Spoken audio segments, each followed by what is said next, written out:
समय अन्य सब धर्मों से हमारी आदिवासी भाइयों को और गौंड जनजातियों को अन्य धर्मों से अलग रखते हुए हमको प्रतीक पूजक रखा गया था, अमित नाम दिया गया था। और आज हमारे मुख्य उद्देश्य धर्म के नाम से कि हमारे धर्म को समाज जाने पहचाने, क्योंकि अन्य धर्म में भी लोग कभी कभी जा रहे हैं, कहीं भटक भी रहे हैं। और कारण यह भी है कि आज हम धर्म तो लिखते रहे, हम गौंडी धर्म की बात कर रहे हैं, पर शासन हमको मान्यता क्यों नहीं दे रही है। क्या है गौंडी धर्म? गौंडी धर्म का अर्थ होता है प्रकृति धर्म, सभी अन्य धर्मों से अलग। क्योंकि गौंडी धर्म का अर्थ होता है धर्म की धार्यते, धर्म का भाषा होता है जो धारण किया जा सकता है, धर्म कहलाता है। किंतु बात यहाँ पर यह आ रही है कि गौंडी धर्म की, तो गौंडी धर्म का अर्थ यह होता है, गौंडी धर्म उसे कहते हैं जो उनका नेंग दस्तूर रीति, नेंग दस्तूर जो व्यवस्था है, परंपरा है, प्रकृति के नियम के अनुरूप होने के कारण, चाहे जन्म से, विवाह से, मृत्यु जी संस्कार है, इन संस्कारों में चेहरे जितने भी हमारे नेंग दस्तूर हैं सब प्रकृति के अनुकूल होने के कारण हम अपने धर्म को प्रकृति धर्म के नाम से अर्थात गौंडी धर्म के नाम से जानते हैं। और ये हमारी मांग है ये सरकार को। और रही बात गोंडवाना राज्य की, वो होगा दक्षिण गोंडवाना और पश्चिम गोंडवाना, आगे चलेगा आंदोलन, गोंडवाना राज लेकर रहेंगे, ये पक्का है। गुरु दादाना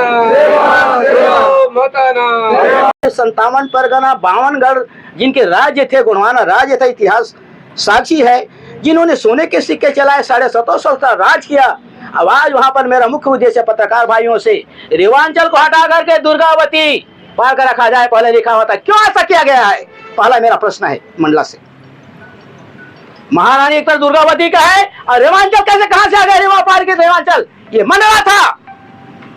17.5 साल तक राज सिंहासन गोंडवाना का राज्य, जिसे आप गोंडवाना राज की बात करते हैं, ये दुर्गावती का था, इसको दुर्गावती लिखा जाए। नहीं तो समझ रहे हैं आप, जिस तरह के छत्तीसगढ़ में हमने किया है बुरा तरह का, हम शुरुआत करेंगे, शासन प्रशासन की जवाबदारी होगी, क्योंकि यह भूमि हमारी है, गढ़ किला अपने आप का और नहीं किसी के बाप का। क्यों नाम को बदला गया है, ये हमारा प्रश्न है।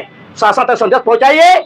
दुर्गा भगत गोंडवाना धर्म की बात करते हैं तो आ रहे हैं हमारे धर्म की रक्षा करने वाली माता, जिसे सभी समाज को सम्मान दिया, अधिकार दिया और सब सोने के सिक्के चलाए। आज सोने बीज की बात करते हैं। अरे ये हमारी धार्मिक यात्रा की, हमारा धार्मिक यात्रा इस तरीके से कि आज हम मंडला होते हुए 17 साल तक राज की हैं, माता का हम नमन करते हैं, उस गोंडवाना के महाराजाओं को, उन देवी देवताओं को नमन करते हुए अपनी संस्कृति जो गौंडी धर्म की बात होती है, गौंडी धर्म का ये अर्थ होता है वह जिसमें जन कल्याण की भावना जीवित हो, प्रकृति के नियम के आधार पर आधारित हो, ये नेंग दस्तूर सभी क्रिया प्रक्रियाएं, इसी के लिए हम गौंडी धर्म को हम प्रकृति धर्म के नाम से जानते हैं। और हमारा मूल उद्देश्य है, मंडला जिला गौड़ बाहुल्य जिला है, उसके बाद भी आज मध्य प्रदेश सरकार के द्वारा आदिवासियों पर अत्याचार क्यों नहीं रोका जा रहा है?